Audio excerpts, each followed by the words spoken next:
को पावन अपने हाथ उठे। कृष्णाय वासुदेवाय हरिये परमात्मने प्रणत क्लेश नाशाय गोविंदाय नमो नमः। गोविंदाय नमो। वसुदेव सुतम देवम कंसानूरमर्दनम देवकी परमानंदम कृष्णवन जगत गुरुम कृष्ण वंदे। श्री कृष्णा शरणौ मम। श्री कृष्णा शरणौ मम। श्री कृष्णा शरणौ। आओ भाग्यशाली कल्याणकारी मेरे देवियों, बड़भागी गीता के पैरोकार मेरे सज्जनों, धार्मिक भाइयों, आओ अपने मन को एकाग्र करें और आने का पूरा पूरा लाभ उठाएं।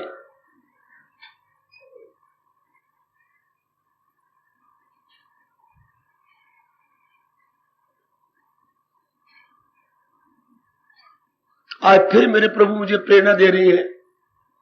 मैं आपको श्री गीता जी के आधार पर बताऊं, ऐसे धर्म स्थानों में, तीर्थों में, मंदिरों में क्यों जाया जाता है, ऐसे स्थानों में आने का लाभ क्या होता है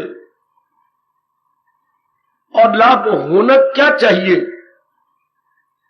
हमारे देश में महर्षि वेदव्यास जी ने जो अनेक धर्म स्थान बनाए, इसके बैकग्राउंड में फीलिंग क्या थी उनकी, बस इस आधे पौने घंटे में हम कुछ श्रवण करेंगे। आपको भली प्रकार पता लग जाना चाहिए कि हम ऐसे स्थानों में क्यों आते हैं। लो जरा अपने मन को एकाग्र कीजिए और सदा के लिए यह राज अपने मन में बिठाने की चेष्टा कीजिएगा।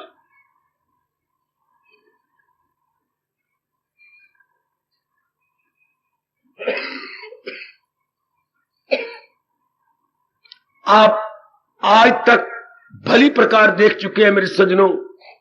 ओ मेरी देवियों, भगवान ने अपनी ये सृष्टि बड़ी विचित्र एवं विलक्षण बनाई है। विचित्र सृष्टि उसे कहा जाता है जो कुछ की कुछ कर दिखाए, बात बात में विलक्षणता, बात बात में विचित्रता।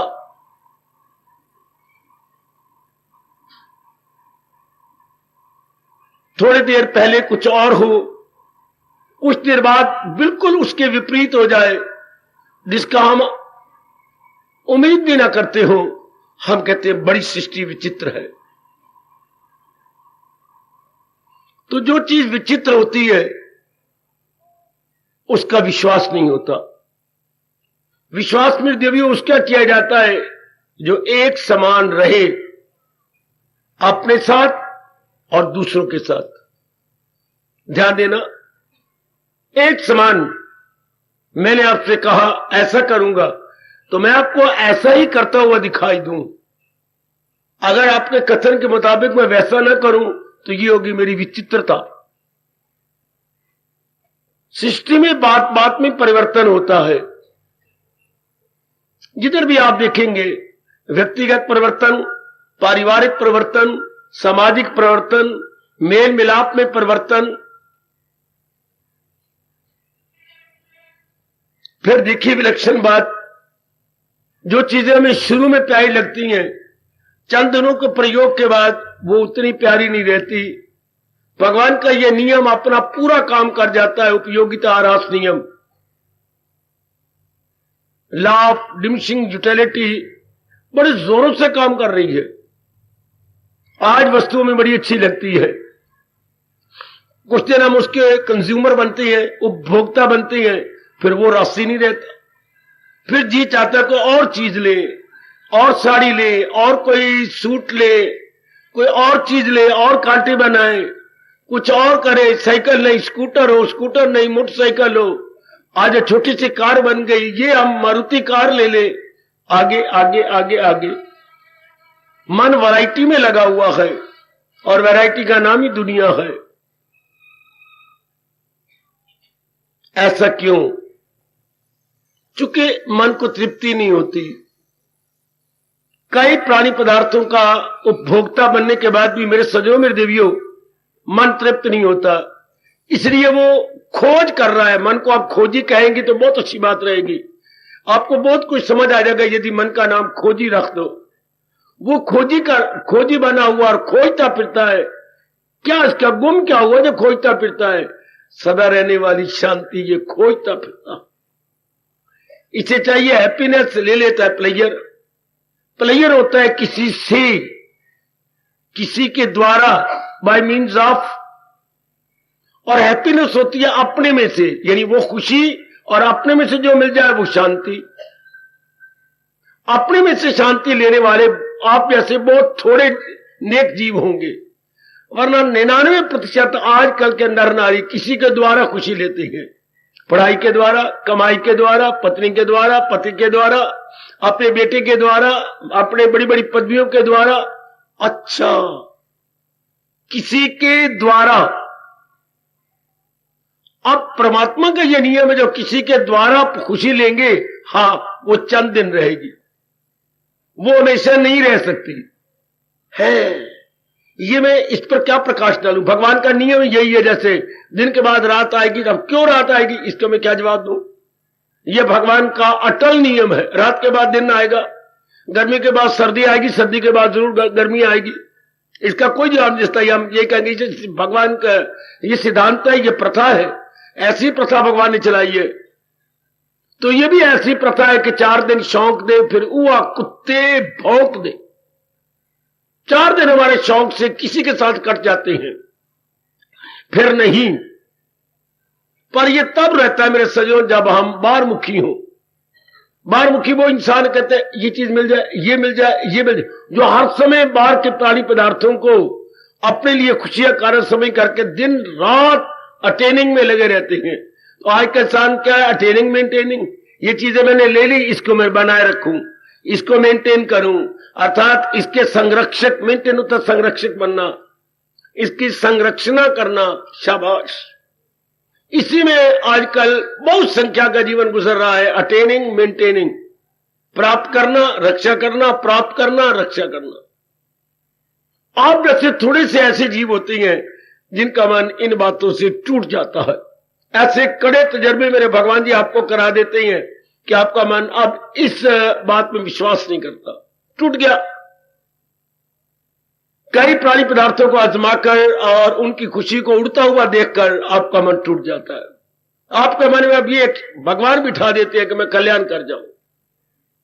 कल्याणकामी जीव आप जैसे होते हैं जो अंतर्मुखी हो जाते हैं। अर्थात अंतर्मुखी होना अर्थात भगवान का प्यारा बन जाना, प्रभु को अपना दिल देना, भगवान जी के अनुसार अपनी जिंदगी के दिन काटना। तो धर्म स्थान किन के लिए है? जो संसार से तंग आ चुके हैं, संसारिकता से तंग। ध्यान देना जरा, संसार से या संसारिकता से बिल्कुल ही बेजार आ गए। क्यों? उन्होंने आजमा लिया, कंचन से, कामनी से, कीर्ति से, lust, passion, name, fame, money, wealth, सब कुछ करके देख लिया, नहीं मन तृप्ति होती। तो फिर वो उनके लिए धर्म स्थान अनिवार्य रूप से चाहिए। अब वो हैरान परेशान होते हैं, एक अंदर सवालिया निशानी या साइन ऑफ इंटरोगेशन। अब मैं क्या करूं? बस जब आप ये दुविधा में होते हैं, अब मैं क्या करूं? आपने हर प्रकार का आजमाइश तो कर ली, फिर भी आपके मन को तसल्ली नहीं हुई, तो आपके क्या करूं का जवाब धर्म स्थान देता। इसलिए हमारे श्री वेद व्यास जी ने ऐसे स्थान बनाए थे। और जितने भी हमारे धार्मिक शास्त्र में देवी, उनका एक ही उद्देश्य है, आपके साइन ऑफ इंटरोगेशन को दूर करना, आपके प्रश्न बोधिक चिन्ह को सदा के लिए मिटा देना, आपको समझा देना कि जो आपके मन की मांग है वो केवल भगवान से पूरी होनी है। क्यों बाबा? भगवान से क्यों? क्योंकि एक भगवान ही ऐसी जात है जिसमें कोई परिवर्तन नहीं आता, और उसका सहारा लेने वाला उत्तर अपनी खुशी को, प्रसन्नता को, पीस ऑफ माइंड को बढ़ता हुआ देखता है। यही चाहिए, यही चाहिए, यही चाहिए। हमारे मन की यही मांग है, और गलती से हम संसारी प्राणी पदार्थों को ढूंढने में, उनके प्राप्त करने में, उनके कंज्यूमर बनने में लग गए। यही मेहनत, यही मुशक्कत, यही स्ट्रगल हमने करनी थी भगवान के लिए, हमने कर दी उसके झूठे जहान के लिए। यही स्ट्रगल जानी थी अंतर में, चल गए हम बाहर में। याद रखना, यही बड़ी भारी भूल है। इसी भूल को मिटाने के लिए महर्षि वेदव्यास जी का बहुत भला हो, जिन्होंने जगह जगह धर्म स्थान बनाए। जगह जगह उन्हीं को दो शब्दों में बोलते हैं, धर्म स्थान को तीर्थ रूप में पुकारे जाती है। तीर्थ में कोई अनुभवी रहते थे और जो हमें तार देते थे। शब्द बना तारे ती तीर्थ, जो मैं भव सागर से तार दे, उसका नाम होता है तीर्थ। और धर्म स्थान बनते कोई अनुभवी बैठे होते थे। आजकल तो दुकानदारियां बन गई ना, गृहस्थी चलाने के लिए। देख लीजिए गुरुद्वारों का हाल, देख लीजिए मंदिरों का हाल, सिर्फ दुकानदारियां बन के रह गई, गृहस्थी पलती है। लेकिन जो मतलब था असल वो उड़ गया। भगवान करे ये स्थान ऐसा बना रहे जो असली मतलब को पूरा करता रहे, जो आपको समझाता रहे, चाहे कैसे भी वक्त आ जाए फिर भी बीच का नाश तो नहीं होगा, असल बात तो बनी रहेगी। जो आपको बताते रहेंगे कि धर्म स्थान का मतलब होता है क्या, दुविधा को मिटाना। मैं रुकता हूं जरा देवियों सजनों, दुविधा को मिटाना। ये मन में कभी ना प्रश्न में क्या करूं अब क्या ना करूं, हर प्रकार के तो मैं आजमा लिया है, मुझे कहीं भी चैन नहीं मिलता, कहीं भी करार नहीं मिलता, कहीं मन में शांति नहीं, अब मैं करूं तो क्या करूं। कई उतावले जीव होते हैं जो आत्महत्या कर लेती हैं, उनको जीने का जी नहीं चाहता। उन्होंने पिछले कमाई कोई नेक नहीं की होती, इसलिए उन्हें कोई धर्म की और धर्म के स्थानों की परवाह नहीं होती। उनके मन में यही आ जाता है, नहीं अब जिंदगी जीने योग नहीं रही। तो ऐसे हमारे हिंदुस्तान में दिन ब दिन आत्महत्याएं बढ़ती चली जा रही गए। जब इंसान दुविधा से तंग आ जाता, हम जी कर क्या करेंगे, क्यों, जब दिल ही टूट गया। आपके नारी जाति में मेरी देवियों बड़ी आत्महत्या हो रही है। नहीं, आपके में सहनशीलता ही बहुत कम है, नर की अपेक्षा आप में सहनशीलता कम है मेरी भगवती, इसलिए आप नहीं सह सकती। ना आपसे सहा जाता है, तो कुछ देर सह लेती हो, आखिर में आत्महत्या।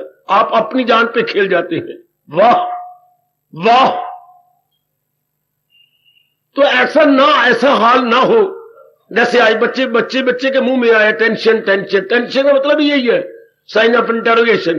Tension is equal to sign of interrogation, प्रश्नबोधक चिन्ह। दूसरे शब्दों में तनाव, दूसरे शब्दों में दुविधा, तीसरे शब्दों में अब मैं करूं तो क्या करूं। ये मस्तक पे हाथ मारना, अब मैं क्या करूं, सारे तरीके तो कर चुका हूं, मैं अब करूं क्या। ये ये गांव वाले जो आपस में लड़ते रहते हैं, थारी मां ने मैनू जीने जोगा नहीं छोड़ा, ये मैं क्या करूं रे, ये थारी मां ने मैनू जीने जोगा नहीं छोड़ा, थारी मां ने मैनू नहीं छोड़ा रे। वो अपने पति को हाथ मारती रहती है, और थारी मां तो मन्नू मां तेरी जीने जोगा नहीं छोड़ा, मैं जाऊं तो कहां जाऊं, किस कुएं में छलांग मारूं। वाह, अब वो इन्हीं बातों बेचारे रह जाएंगे, थारी मां ने मैनू जीने जोगा नहीं छोड़ा।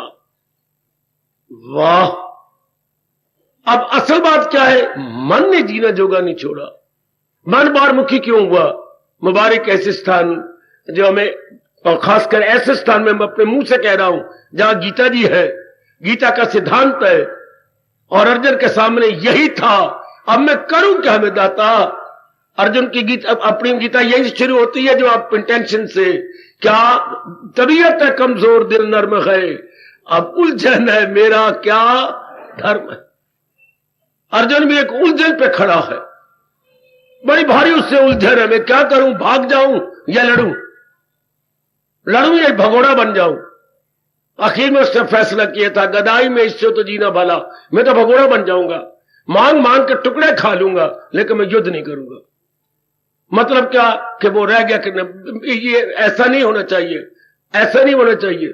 तो धर्म स्थान आपको जवाब देते हैं, ताकि आपके सामने कभी भी तनाव ना हो, कभी भी दिमागी नाड़ियों पर बोझ ना पड़े, यह हैरान परेशान ना हो। सजनों ध्यान से सुन लेना, ध्यान से सुन ले मेरे देवियों। फिर ऐसे स्थान आपको बताते हैं कि तनाव कभी नहीं होगा।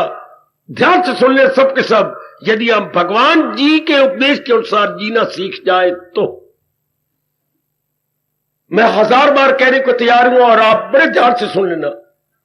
यदि आज का पढ़ा लिखे नर नारियां भगवान जी के उपदेश के अनुसार जीना सीखें, आय हाय, लोक भी बन जाए, परलोक भी बन जाए, और किसी प्रकार का साइन ऑफ इंटरोगेशन, किसी प्रकार का प्रश्न बोधक चिन्ह या सवाल या निशानी उलझन बन के न खड़ी हो, कभी नहीं खड़ी होगी यदि हम प्रभु के अनुसार जिए तो।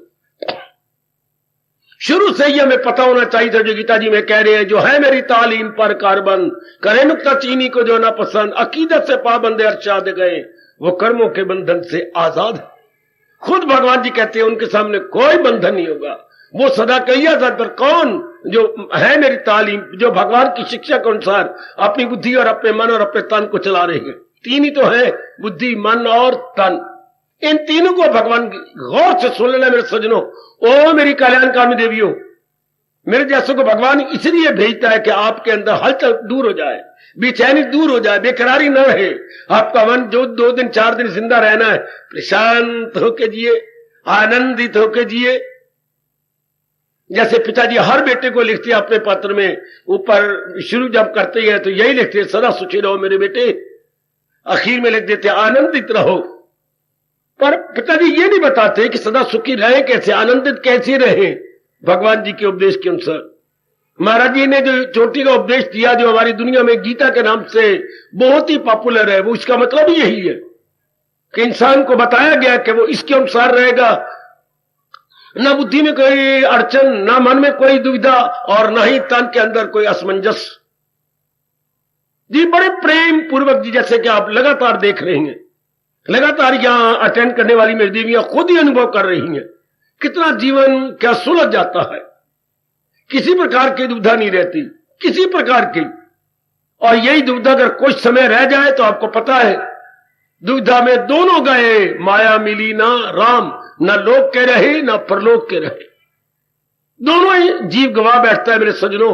ओ मेरी कल्याणकामी देवियों, ना खुदा, ना इधर के रहे ना उधर का, ना खुदा ही मिला ना वसाले सनम, ना तो हमने भक्ति की और ना ही किसी के साथ शरीर प्यार किया, तो क्या हुआ? ना इधर के रहे ना उधर के रहे। ऐसे जीव धोबी के कुत्ते की तरह, घर के ना घाट के। इसलिए आप इधर आने से वक्त सोचते आइएगा कि मैं पूर्ण पैन लग गया हूं ना भगवान की ओर। भगवान की ओर लगने से पहले होता है भगवान के ज्ञान की ओर, भगवान के ज्ञान को लेकर जुट जाना, अपनी बुद्धि को निर्मल करना। निर्मल करने का मतलब जो इरादे नहीं करने चाहिए थे बुद्धि ने अज्ञानता में वही इरादे किए, तो उनको निकाल देना, और एक ही इरादा जो भगवान जी कह रहे हैं उसको रखना। अच्छा, फिर ये स्थान बताते हैं कि जो मन ने नहीं संकल्प विकल्प करने थे, वो संकल्प विकल्प करके आदि हो गया। बार बार मां का आता संकल्प, पिताजी का, बहन का, भाई का, अपना, अपने भविष्य में मन जा रहा, भूतकाल में जा रहा। ये कोई बात बनी? मन बिल्कुल परले दर्जा का बन चुका है, हल्का कुत्ता, या आवारा गर्दी करता रहता, कभी कहीं कभी कहीं कभी कहीं। ये अब ना उठे। ऐसे स्थान मुबारकों में इसलिए कि ये हमारे संकल्प विकल्प हमेशा के लिए बंद हो जाती हैं। इससे तन और हमने वो कर्म किए जो बिल्कुल नहीं करने चाहिए, जो इंसानियत से परे है, मानवता को टच नहीं करते ऐसे कर्म, ये हमने कर डाले। अब नहीं करो, अब तो क्या हो, शुभ इरादे हो, शुभ विचार हो, शुभ कर्म हो, और वो भी गीता जी के अनुसार हो, जैसे भगवान जी बता रहे हैं। तब क्या होता है? वो कर्मों के बंधन से तब वो बिल्कुल स्वतंत्र हो जाता है। तब इसमें किसी प्रकार की उलझन नहीं होती, बल्कि क्या सुलझ जाता है। ये स्थान इसलिए मुबारक है, और खासकर ऐसे जो बिल्कुल एकांत में, शहर के शोर से एकदम परे, ताकि आप उलझनों को सुलझाया जाए। याद रखना, मेरे पास और कोई उपयुक्त शब्द नहीं है। उलझन को सुलझाने के लिए ऐसे स्थान मुबारक हो। क्या इट्टा रोने को नाम स्थान होता है? नहीं, ज्ञान का नाम धर्म स्थान होता है। ज्ञान का नाम जो हमें कहीं नहीं मिलता, और विशेषकर भगवान जी का ज्ञान, किसी संत का नहीं, महापुरुष का नहीं, किसी ऋषि का नहीं, तो भगवान जी का ज्ञान, नारायण जी का ज्ञान, तो लोकीनाथ का ज्ञान, जिन्होंने दुनिया बनाई और दुनिया में इंसान बनाए, इंसानों को विशेष बुद्धि दी, और विशेष बुद्धि के लिए ही ज्ञान चाहिए, वरना बाकी सबके पास सामान्य बुद्धि है। सामान्य बुद्धि का मतलब भगवान ने हर एक को, एक अणु को भी, परमाणु को भी, सबको यह बता दिया कैसे खाया पिया भोगा जाए। इसे बोलते सामान्य बुद्धि। खाना पीना और अपनी शक्लों जैसे बच्चे पैदा कर लेना, यह हर एक को पता है। चाहे हमारे खून में सेल, जिनको हम अपनी भाषा में जीवाणु कहेंगे, उनको ही पता है कैसे अपने जीवन को बरकरार रखा जा सकता है। हर एक जीव को, दरिंदो परिंदो चिंदो सारों को पता।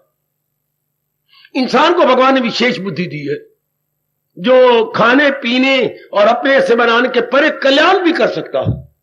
यह बुद्धि सिवाय इंसान के, मेरे सज्जनों, मेरे देवियों, किसी को नहीं दी। इसलिए इंसान को भगवान का ज्ञान चाहिए। जिसके पास विशेष बुद्धि हो, दो बुद्धि होती है, सामान्य बुद्धि और विशेष बुद्धि। बिल्कुल विशेष बुद्धि वाले इंसान को भगवान का ज्ञान चाहिए। विशेष बुद्धि वाले इंसान को भगवान का ज्ञान चाहिए ताकि वह अपनी बुद्धि और मन के प्रताप से, मन में ज्ञान रख करके आसानी से जीवन काट ले। वो परलोक भी बना लेता है। बाकी कोई भी जीव परलोक नहीं बनाता, अपने आप को या जिंदा रखने के साधन सीख लेता है। चाहे कोई भी है, चाहे जलचर है, थलचर है जीव, और चाहे नभचर है। तीन प्रकार के जीव, जल में रहने वाले, धरती पर रहने वाले और आकाश में उड़ने वाले पक्षी। जलचर, फिर क्या बोलूं, थलचर, फिर क्या बोलूं, नभ में आकाश, नभचर। ये तीन शब्द जानिए, जलचर, थलचर, नभचर। हम थलचर है और जल में रहने वाले अग्नि जीव है। इसलिए नभ में आकाश में रहने वाले कोई गिनती नहीं। इन सारे जीवों को, मेरे सज्जनों, मेरे देवियों, ये जीना आता है, खाना पीना और अपने जीवन को बरकरार रखना, या अपने जैसे पैदा कर छोड़ना ताकि उनकी जाति बनी रहे। शाबाश, उनकी जाति का वंश चलता रहे। शाबाश। लेकिन यहां के भगवान ने ज्ञान दिया जो केवल खाने पीने और भोगने में मृतसली नहीं होती, हमारा मन फिर भी बेकरार रहता है, तो भगवान ने अपना ज्ञान दिया। वाह, वो ज्ञान जीव को शांत कर देता है, आनंदित कर देता है। वो ज्ञान क्या है, ज्ञान क्यों और ज्ञान कैसे अपना जाना चाहिए, इसको विस्तार पूर्वक भगवान जी ने गीता जी में उत्तर दिया है। उस ज्ञान को प्राप्त करने के तरीके हैं कर्म योग से, भक्ति से, ज्ञान से। तीन तरीके मेरे भगवान ने बताए। उसको प्राप्त करके जीव का अंतःकरण यानी बुद्धि, मन और तन तीनों निर्मल हो जाते हैं। निर्मल मन बड़े सूक्ष्म हो जाता है, बड़े आराम से जिंदगी के दिन कटते हैं। अब इन दिनों सामान्य अवस्था में हमारी बुद्धि अशुभ, मन अशुभ, बुद्धि में जो इरादे नहीं कहते थे वो अब अशुभ इरादे किए, अशुभ विचार किए, अशुभ कर्म किए। इससे क्या होगा, जो आजकल का टेंशन, बेटा इससे टेंशन हो गई ना। बिल्कुल, नाली अगर 4-5 दिन हरिजन आके साफ ना करें, अपने गली कितनी बो आती है, कीड़े पड़ जाते हैं। रुमाल नाक के आगे रख के हम गुजरते आए, नर्क बन गए गली में। मुझे वो दिन याद है, लैलपुर के जहां इन्होंने हड़ताल कर दी थी, बड़ी बो आई, तो फिर गली वालों ने खुद ही पानी डाल डाल के अपनी नाली को साफ किया, चूना डाला, अपनी फिनाइल डाली, बो ना आए। नहीं आते तो ना आए। 3-4 दिन भी हम नहीं रह सकेंगे, इतनी बो आती है, वहीं से गुजर है। इस तरह इंसान जब नहीं अपनी बुद्धि, अपने मन और तन को साफ करता, बुद्धि को साफ किया जाता है इरादे से, मन को साफ किया जाता है शुभ विचारों से, और तन को साफ किया जाता है शुभ कर्मों से। फिर इंसान अपने आप को निर्मल कर लेता है। वो समझाती है गीता कि शुभ इरादा कैसा हो, भक्ति का। बाकी जितने भी इरादे आपको हलचल में डाल देंगे, उसके साथ आपको मन में चैन नहीं आएगा। दुनिया के इरादों में काम भी है, क्रोध भी है, मोह भी है, लोभ भी है, अहंकार भी है, राग भी है, द्वेष भी है, जिसका परिणाम, जिसका शारीरिक रोग, मानसिक बेचैनियां और पारिवारिक दुविधाएं ये अनेक खड़ी हो जाएंगी। अगर महाराज जी के अनुसार बुद्धि में इरादा रखे, शानदार, उससे उच्च विचार मन में हो जाएंगे और बड़े शुभ कर्म अपने और समाज के लिए हुआ करेंगे। चल जीव शांति से जी गया, ऐसे एक जीव से ही अनेकों को लाभ हो जाता है। ये मेरे भगवान ने अनेक गुणों बताया। मुझे कौन प्यारा लगता है, सबकी भलाई में खार है, जो अनेकों को भला पहुंचा के जाता है, भगवान को बड़ा प्यारा है। तो तभी तो भला पहुंचाएगी जब भला इरादा हो, भले विचार हो, भले कर्म हो। हाँ, तो ऐसे स्थानों में यही बताते हैं कि जो हमने इरादे रखे वो अशुद्ध है, विचार जो रखे वो बिल्कुल निम्न प्रकार के तुच्छ विचार है, और जो हम कर्म कर रहे हैं वो बिल्कुल ही अनुचित कर्म है। ऐसे हमें ये स्थान रियलाइज करवाते हैं। मेरी बेटी, हमारे अंदर एहसास का मादा पैदा हो जाता है। एहसास का मादा क्या मतलब होता है? एहसास उर्दू शब्द है, या अंग्रेजी में फीलिंग क्या होती है, या अपनी भाषा में भावना, कि मैंने किस भावना से कर्म कर लिया। एहसास क्या होता है? मैंने करना क्या था और मैं कर क्या गया, ये इसको बोलते हैं एहसास। मैंने इरादे क्या करने थे और मैं गलती से क्या इरादे कर गया, नीचे उतर आओ। मैंने विचार क्या करने थे और किन बहुधा विचारों में लगा रहा। मैंने तन से क्या कर्म करने थे और मुझसे क्या क्या, ये इसे बोलते हैं एक शब्दों में एहसास। एहसास करना। ऐसे स्थान मेरे सज्जनों, मेरे देवियों, आप में एहसास का मादा पैदा करते हैं। फिर आ गया इनकलाब।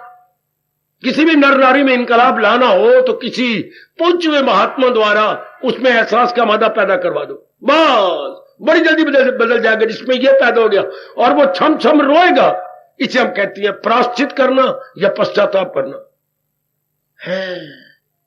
ये तो मैंने नहीं करना था, ये रियलाइज हो गया और मैं तो दिन रात यही करती रही। ये तो मुझसे नहीं होना था, पर मैं क्या करता रह गया। हाँ, ये कबीर जी ने, बताऊं आपको, कबीर जी साधु किसको कहते हैं? कबीर की नजर में साधु कौन? छज के समान। जैसे हम घर में कनक दादी जी छज में डाल लेती थी और छज को फटकारती थी जोर जोर का, ये जोर जोर का, तो उसमें कानियां मानियां टाणियां रोड़ सारे बाहर निकल जाते थे। और कनक कनक छज रख लेते हैं। छज मेरी बेटी जरूर देखा होगा, हमारे हिंदुओं में ये बड़ा रिवाज है। कनक की बोरी आंगन में रख देनी और उससे सारे बैठ जाते थे साफ करने के लिए। लेकिन दादी अम्मा के पास छज होता था, वो जो है उसे क्या करती थी, बीनना। वो बीनती थी छज द्वारा, अनवांटेड सारा बाहर निकल जाता था, ढेर लग जाता था बाहर। हाय रे बा, इतना गंद एक बोरी में से अगर ना साफ किया तो पेट में जाता और पथरी पैदा होती या और कोई बीमारी पैदा हो जाती। इतना गंद, अगर एक बोरी आप खुद साफ करवाइएगा, आप कहेंगे ये ना तो ये सारा गंद अंदर, वो अपनी चक्की तो पीस के रख देती, शाबाश। तो वो कबीर जी ने कहा भी यही आप जैसों के लिए, साधु ऐसा चाहिए जैसा सूप मैंने छज स्वभाव, जैसे छज का स्वभाव हुआ है ऐसे नेक आदमी चाहिए। सार सार को पकड़ ले, थोथा दे उड़ाए। वो सार सार को पकड़ लेता है, थोथी चीजों को उड़ा देता है। अनवांटेड सारी रिमूव हो जाती हैं, वांटेड को हम रख लेते हैं। ऐसे स्थान पहले ये तो बताया ना कि वांटेड क्या है, अनवांटेड क्या है, वांछनीय क्या है, अवांछनीय क्या है। हाय, ये ऐसे स्थानों को शोभा देता है कि हमें बताएं क्या वांटेड क्या अनवांटेड। अच्छा, क्या जरूरी क्या गैर जरूरी। गैर जरूरी को हम उड़ा देते हैं। ये नहीं तो कबीर जी ने मैं ताना मारा था, अगर ऐसे स्थानों को न अटेंड न किया गया और भगवान का ज्ञान न लिया गया तो रो रो के मर जाएंगे और मरते हुए यही कह जाएंगे करना था सो ना किया, अब कहीं क्यों पछताए। जो इरादे करने थे वो तो किए नहीं, जो विचार करने थे वो किए नहीं, जो क्रियाएं हमसे होनी थी मैं देवियों वो तो की नहीं, उन्हीं में दिन रात लगे रहे, खूब दुख पाए। करना था सो ना किया, अब कहीं क्यों पछताए। बोए पेड़ बबूल के तो आम कहां से खाए। जब मैंने बोई किक्कर है तो मैं आम कहां से चूसूंगा। किक्कर का एक एक कांटा मेरे लिए शंकर का त्रिशूल बन जाएगा और मुझे तंग करेगा, बर्बाद करेगा। ये होता है एहसास का मादा। कौन करवाया एहसास का मादा सिवाय धर्मस्थानों के।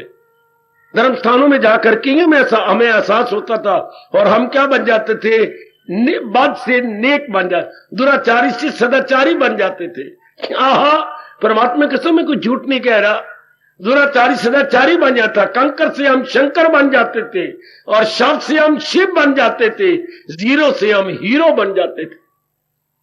ऐसे स्थानों में जीरो से हीरो बना देता था। ओ मेरे सजनों, ओ मेरी कल्याण काम देवियों, शव से शिव ऐसे स्थानों को शोभा देता है। शव मैंने मुर्दा, जिनके इरादे गंदे, विचार गंदे, कर्म गंदे, उनको शव बोलते अपनी भाषा में। इसका छोटे की मात्रा लगा देते शिव, भगवान। शव से जीव शिव हो गया, वाह। वैसे ही जीरो है, किसी काम का नहीं, और हीरो बन जाता है जब उसमें शुभ इरादे, शुभ विचार, शुभ कर्म, बिल्कुल ही इनकलाब आ गया था जीव के अंदर, जिसको हम अपनी भाषा में कहेंगे बेटे ऐसे स्थान ही हमारे में काया कल्प कर देते थे। काया कल्प आजकल वो शब्द चलता है, ओवरहॉलिंग। आप अपनी कार या अपने स्कूटर या अपने साइकिल की ओवरहॉलिंग कराती हैं, 5-6 सालों के बाद किसी काम का नहीं रहती, वो बार बार टूटते फूटते, विश्वास नहीं करते, सड़क में खड़े हो जाती। फिर हम ओवरहॉलिंग कराते हैं। जानते हो ओवरहॉलिंग का मतलब क्या? पुराने टूटे हुए पुर्जे निकाल के नए पुर्जे उनकी जगह रिप्लेस करवा देना। आए हाय आए, काका ओवरहॉलिंग का मतलब यही होता है, कायाकल्प। ली मेरी कार की ओवर हाल आपको पहचान ही नहीं जाएगी और रंग भी नया हो जाएगा, ना रंग भी सारा उड़ गया और पुर्जे कई टूट गए हैं, जो है टायर बिल्कुल ही बर्बाद हो गई है, एरिया ओवर हॉलिंग हो जाएगी। परमात्मा की कसम मुझे गीता सिर पे रखवा और कहूं ये स्थान हमारे लिए ओवर हॉलिंग स्टेशन है, ओवर हॉलिंग स्टेशन। ये स्थान मेरी देवी और मेरे बच्चे, ये स्थान ओवर हॉलिंग का काम करते हैं। शुभ इरादे हो गए, शुभ विचार हो गए, शुभ क्रियाएं, जैसे नए नए पुर्जे उसमें पड़ गए, नए नए टायर ट्यूब लग गए, नया रंग चढ़ गया। मेरे महापुरुष कहा करते थे क्या जाति के धर्म स्थानों के बाहर एक बड़ा बोर्ड लगवा दीजिए, शक आप लगवा दो परे और उधर कहीं लगवा दो दूर, बड़ा शानदार लिखवा के, जाति की धरो किस तरफ आपका ख्याल है, बनने टूटे मनों का यही अस्पताल है। जाति की धरो किस तरफ आपका ख्याल है, बनने टूटे मनों का यही अस्पताल है। ये हमारे बने टूटे जो मन है, बेचैन बेकरार मन, उनके ये अस्पताल है। यह अस्पताल दवाइयों से नहीं होता, यह अस्पताल भगवान के ज्ञान से इंसान की को ठीक कर देता। आई खाई सजनों, ऐसे स्थानों का यही लाभ होता है कि हम बाखुशी जीना सीख ले और यह भी हमारे में एहसास हो जाए कि मैं क्यों दुखी हूं, क्यों मैं बौद्धिक रूप में दुखी हूं, क्यों मैं मानसिक रूप में दुखी हूं, क्यों मैं शारीरिक रूप से रोगों में मुब्तला हो गई हूं, क्यों। ये स्थान आपको बड़े विस्तार से जवाब देता, क्योंकि हमारी गीता की शुरुआत भी यही है, मुझे बात कतई बता दीजिए। स्पष्ट भगवान जी के चरणों पर कहते हैं भलाई की राह पर क्यों, मेरे क्योंकि मेरी दशा है, तबीयत है कमजोर, दिल नर्म है, ये उलझन है, अब क्या मेरे मैं क्या करूं। यह हर एक अर्जुन बन चुका है, हर देवी अर्जुन कुमारी बन गई और हर जीव अर्जुन कुमार बन गया।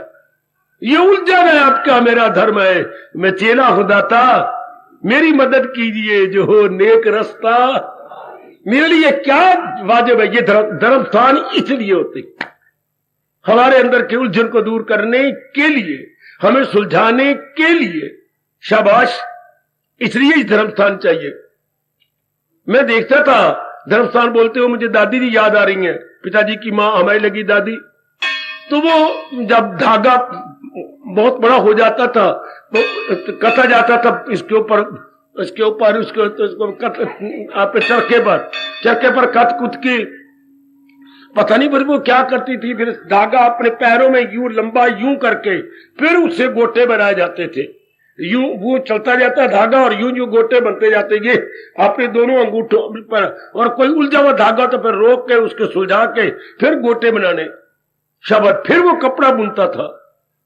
तो ऐसे स्थान है उलझे हुए धागों को, उलझे हुए मनों को सुलझाने के लिए। वो तो अपनी मां घुटनों पे रख के धागे को यूं गोटे बनाती थी और यहां भगवान के उपदेश को रखकर अपनी बुद्धि अपने मन को सुलझा लेती है कि मैंने इस तरह करना है जैसे मेरे भगवान जी कह रहे हैं, जैसे मेरे प्रभु कह रही हैं। शाबाश शाबाश शाबाश। मुझे गांधी जी का बड़ा अच्छा शब्द लगा, जब वो गीता जी पढ़ते थे तो वो कहते थे, जवाहरलाल बड़ा अटैक करता था कि ये क्या फायदा है ये इसका, और ये क्या फायदा। गांधी जी पहले दर्जे के आस्तिक थे, वो नास्तिक, दोनों का मिलाप भी खूब हुआ। एक अमावस्या थी, एक चांदनी रात। बापू जी ने मैं अच्छा जवाब दिया कि मैं गीता क्यों पढ़ता हूं, गीता तो धर्म कोश है। उस दिन से जवाहरलाल पर बड़ी चोट लगी कि है गीता धर्म कोश है। बापू ये तो शब्द मैंने सुने ही नहीं, धर्म कोश। और वो क्या होता है, वो होता है शब्द कोश, डिक्शनरी। डिक्शनरी का काम क्या होता है मेरी बेटी, मेरे सजनों, किसी भी शब्द के अर्थ बताना और उसका उच्चारण यानी प्रोनाउंसिएशन बताना, मीनिंग एंड प्रोनाउंसिएशन, ये दोनों बता देती है आपकी डिक्शनरी। तो धर्म, ये धर्म कोश, वो तो हो गया अर्थ कोश, शब्दों कोश। ये धर्म कोश जो जीव को बता दे करना है क्या और न करना है क्या। वो उच्चारण सिखा देती है शब्द कोश और अर्थ सिखा देती है।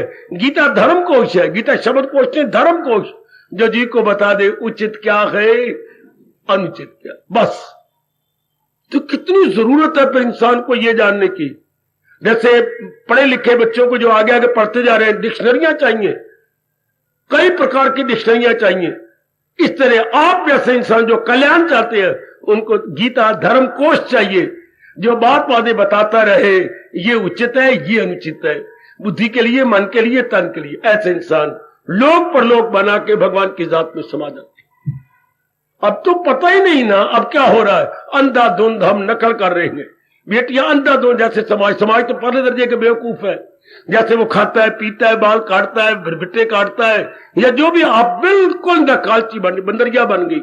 मेरे भाई इतने पढ़े लिखे बंदर बन गए, बंदर जैसे वो नकल करते हैं, बिल्कुल नकल चल रही है। वरना होना चाहिए था भगवान जी के अनुसार जिनके दिन काटना। आपके पहरावे में, आपके खाने पीने में, लेने देने में, व्यवहार में, सब आप नकल करते हैं और ये नहीं सोचते कि उन जिनकी मैं नकल कर रहा हूं वो तो दुखी है, वो तो बेचैन और बेकरार है, मुझे नकल तो अपने भगवान की करनी चाहिए थी। तो ऐसे स्थान आपको रियलाइज करवाते हैं कि नहीं, नकल के लिए भी अकल चाहिए। आखिर में कह रहा हूं सजनों, नकल के लिए भी अकल चाहिए, और अकल का घर आपकी गीता है कोई इनकार आपको? है कि नहीं है? नकल के लिए भी अकल चाहिए, और अकल का घर गीता। गीता बुद्धि का टीका। बाबा फिर बोल, गीता बुद्धि का टीका। बुद्धि के आवरण उतर जाते हैं और जीव फिर देवता बनने लग जाता है। फिर मेरी बेटियां यथार्थ रूप में देवी बन जाती। हां जी सरकार, चूंकि आपको सुलझ गई बात कि करना है क्या और ना करना है क्या, क्या इरादा करूं, क्या विचार करूं मन से और क्या कर्म करूं, बस ये जब समझ आ गई बस जीव सुलझ गया। तो ये ऐसे स्थान मुबारक का है हमारे लिए जो हमें उचित अनुचित में तमीजी सिखाते हैं, प्रॉपर इम्प्रॉपर में डिस्टिंग्विश करना सिखा देती है। बस फिर जीव जानबूझ के पैरों पे कुल्हाड़ी नहीं मारता, फिर अनुचित को निकाल देता है, उचित रख लेता है। जैसे छज अनुचित गान मन सब निकाल देता है और कनक कनक को, ये गेहूं को अपने में रख लेता है। जिसको कबीर जी कह रहे, सार वस्तु ले ले, सार को पकड़ ले, थोथा दे उड़ाए। ऐसे स्थान में पता लगता है कि थोथे इरादे, थोथे विचार, थोथे कर्म, थोथी संगत, जिसका परिणाम दुख ही दुख है, हम निकाल देते हैं। और शुभ विचार, शुभ इरादे, शुभ कर्म रख के लोक भी बना लेते हैं, परलोक भी बना लेते हैं। ऐसे स्थान का यही कर्तव्य था जो आपका यह स्थान गीता के माध्यम से पूरा करने की पूरी कोशिश कर रहा। भगवान करे आप पर पूरा असर हो और आप अपने दोनों लोक बना जाए, या आने वाली देवियां परमात्मा करे दोनों लोक बना ले। चूंकि गीता बड़े अच्छे अच्छे ढंग से आपको बताती जा रही है उचित क्या अनुचित क्या, फिर जो उचित है उसे कैसे अपनाना चाहिए और जो अनुचित हमने करी उसे कैसे निकालना चाहिए। वाह वाह, कितना बढ़िया तरीका पता लगा ये उचित है, पर सवाल आता है उचित को अपनाऊं कैसे, मुझे तो अभ्यास नहीं, और ये अनुचित को निकालूं कैसे, चूंकि ये वर्षों से मेरे अंदर। ये फिर गीता बताती है अभ्यास और वैराग में कमाल दिला जाए, काबू में कुंती के लाल। फिर अभ्यास और वैराग दो तरीके बता दिए, जिसे उचित हमारा स्वभाव बन जाएगा, अनुचित अंदर से निकल जाएगा। वाह वाह, मैं और आप कभी नहीं भूलेंगे जब तक भगवान की जात में समा न जाएंगे। है अभ्यास और वैराग में कमाल दिला जाए, काबू में कुंती के लाल। मुबारक ऐसे स्थान, धर्म स्थान जो हमारी बुद्धि के पर्दे उतार देती है और हमें असलियत बता देते कि यह उचित यह अनुचित। अपनाओ उचित को, निकालो अनुचित को, यानी ओवरहॉलिंग। नए पुरुष से डलवाओ और पुराने पुरुष से निकलवाओ, इसे हम कहेंगे ओवरहॉलिंग। आप शुभ इरादे रखें, शुभ विचार रखें, शुभ क्रियाएं निकाले रखें और बाकी सब निकाल दे, तो ऐसे स्थान मुबारक हो गए। इसको हम कहेंगे क्या, मन बुद्धि के ओवरहॉलिंग स्टेशन। धर्म स्थान is equal to overhauling station, जो बुद्धि के शुभ इरादे कर देते हैं, मन के शुभ विचार का, तन के शुभ कर्म कर देते हैं। उम्मीद है इस आधे पौने घंटे में आपको जरूर समझ आ गया ऐसे स्थान क्यों, हमारी ओवरहॉलिंग करने के लिए, हमें एक नया रूप देकर के सुख शांति से जीने के लिए, ताकि हम 4 दिन आराम से जी जाएं, बेचैनी बेकरारी से निकल जाएं। मुबारक ऐसे ओवरहॉलिंग स्टेशन। वो ओवरहॉलिंग होते हैं मशीनरी के लिए, ये ओवरहॉलिंग है इंसान की मशीनरी के लिए। मानव की मशीनरी के लिए धर्म स्थान is equal to overhauling station है। जी for human beings, overhauling station for human beings. बिल्कुल इंसान एक नया हो जाता। देवी मेरी बिल्कुल नई हो जाती, जो कायाकल्प हो जाती है। जीवन के 4 दिन आराम से कटते हैं, और जब आप आराम से काटने के दिन आ जाते हैं, तरीका पता लग जाता है, ऐसे आराम से काटते हैं। क्या बोलूं, आपके फिर शरीर छोड़ने के दिन आ जाते हैं। जब इंसान को पता लगा कि मैं ऐसे आराम से जी सकता हूं, तब आयु समाप्त हो जाती है। पर जितने दिन भी रहते इंसान आराम से जीता है और आराम से शरीर छोड़ देता। चूंकि गीता हमें यही 2 ही कला सिखाती है, खुशी से जीना और खुशी से शरीर छोड़ देना। जो मैं कहा करता हूं, happy to live and happy to leave. To live to leave, छोड़ना भी तो है। जहां तो जरूर छुपा, खुशी खुशी कैसे छोड़ दे। जीना भी तो है, जब तक आयु है। खुशी खुशी कैसे जिए, मन में आता है ना। जब तक जीना, खुशी से कैसे जिए। और छोड़ना जरूर होगा संसार को, तो जब छोड़ने का टाइम आए तो खुशी से कैसे छोड़ जाए। ये कोई गीता से कला सीख ले। ये 2 ही कलाएं गीता बड़े प्रेम से सिखाती है। खुशी से जीना, खुशी से संसार को छोड़ देना। Happy to live and happy to leave. To live and to leave, but happily, gladly, peacefully.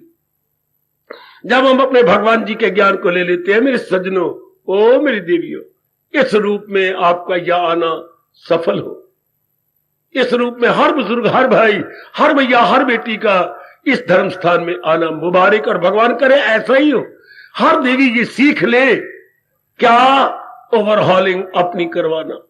हर मेरे सज्जन पुरुषों, मेरे भाई, ये सीख ले कि मैं कैसे शुभ विचार रखूं, शुभ इरादे रखूं, शुभ क्रियाएं करूं, ताकि मैं अपने लोक परलोक बना लूं। उम्मीद है इस पौने घंटे के अंदर आपको ये जरूर समझ आ गई होगी कि उचित क्या है, अनुचित क्या है। उचित से जीव खुशी से जीता है, अनुचित से भी न चाहने पर भी नाना प्रकार के दुखों का उसको सामना करना पड़ता है। परमात्मा आपको शक्ति दे। श्री गीता जी के अनुसार आप उचित इरादे रखें, उचित विचार रखें और उचित ही क्रियाएं करके अपना लोक परलोक बना जाए।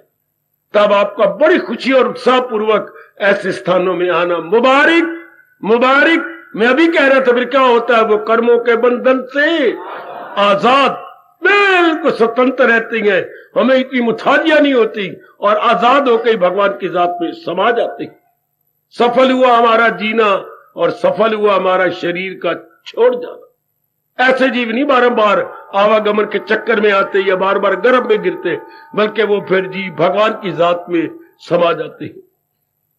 बहुत अच्छे मेरे सज्जनों, इस रूप में गीता मुबारक, मुबारक, जो बाखुशी जीना सिखा देती है और बाखुशी शरीर का छोड़ना भी सिखा देती है। मुबारक, मुबारक, मुबारक। हार्दिक धन्यवाद, हार्दिक आशीर्वाद। अब अपनी शहंशाह की आज आरती बड़े प्रेम और श्रद्धा से उतारे।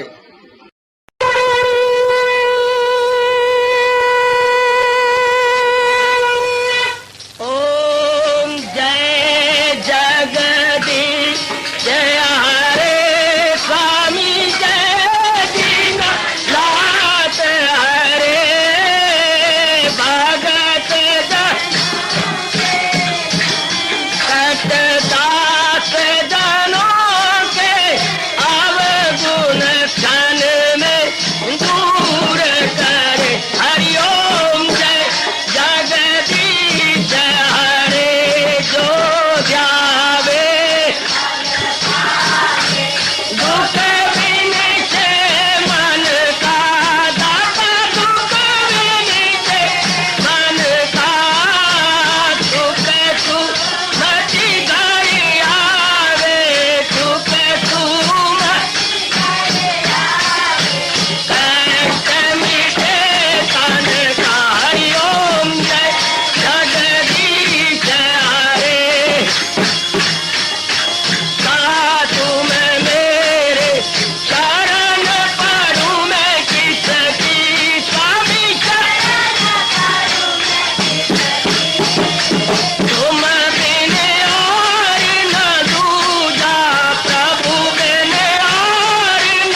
भवन्तु सुखिनः सर्वे सन्तु निरामयाः सर्वे भद्राणि पश्यन्तु मा कश्चित् दुर्भाग् भवेत्। हरि ओम शांति शांति शांति। ओम प्रभु इसलिए भगवान कृष्ण की जगत गुरु भगवान कृष्ण महाराज की सप्ताह में सफल करना इसलिए हार्दिक धन्यवाद।